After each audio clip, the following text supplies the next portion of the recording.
നടൻ ദിലീപിന്റെ മുൻകൂർ ജാമ്യാപേക്ഷ ഹൈക്കോടതി തള്ളി. ജാമ്യം നൽകിയാൽ തുടരൻ അന്വേഷണത്തെ ബാധിക്കുമെന്ന പ്രോസിക്യൂഷന്റെ വാദം കോടതി അംഗീകരിച്ചു.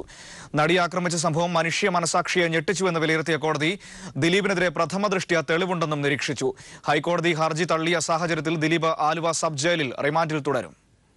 12 പേജുള്ള വിധിന്യായത്തിൽ ദിലീപിനെതിരെ കടുത്ത നിരീക്ഷണങ്ങളും പരാമർശങ്ങളും കോടതി നടത്തിയിട്ടുണ്ട്. കുറ്റകൃത്യത്തിൽ ദിലീപിന് പങ്കാളിത്തമുണ്ടെന്ന് സംശയിക്കുന്നതിന് ശക്തമായ തെളിവുകളുണ്ടെന്ന് കോടതി വിലയിരുത്തി. അന്വേഷണം പൂർത്തിയാക്കാത്ത സാഹചര്യമാണ്. ഈ ഘട്ടത്തിൽ ജാമ്യം നൽകിയാൽ വലിയ സ്വാധീനമുള്ള പ്രതി തെളിവുകൾ നശിപ്പിക്കാനും സാക്ഷികളെ സ്വാധീനിക്കാനും ശ്രമിക്കും. കൂടുതൽ തെളിവുകൾ ശേഖരിക്കാനുണ്ടെന്ന പ്രോസിക്യൂഷന്റെ വാദവും കോടതി അംഗീകരിച്ചു. ക്രൂരമായ കുറ്റകൃത്യമാണ് നടന്നതെന്ന് കോടതി വിലയിരുത്തി. നടിയെ ആക്രമിച്ച സംഭവം മനുഷ്യ മനസാക്ഷിയെ ഞെട്ടിച്ചു. കൃത്യത്തിൽ ദിലീപിനെതിരായ തെളിവുകൾ നിരത്താൻ പ്രോസിക്യൂഷന് സാധിച്ചതായും കോടതി കണ്ടെത്തി. ദൃശ്യങ്ങൾ ചിത്രീകരിച്ച ഫോണും മെമ്മറി കാർഡും കണ്ടെത്താനുണ്ട്. ഭാവിയിൽ ഇത് പുറത്തുവന്നാൽ ഇരയുടെ ജീവിതത്തെ അത് ബാധിക്കുമെന്ന നിരീക്ഷണവും വിധിന്യായത്തിലുണ്ട്.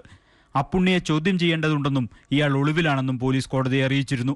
ഇക്കാര്യവും കോടതി പരിഗണിച്ചു.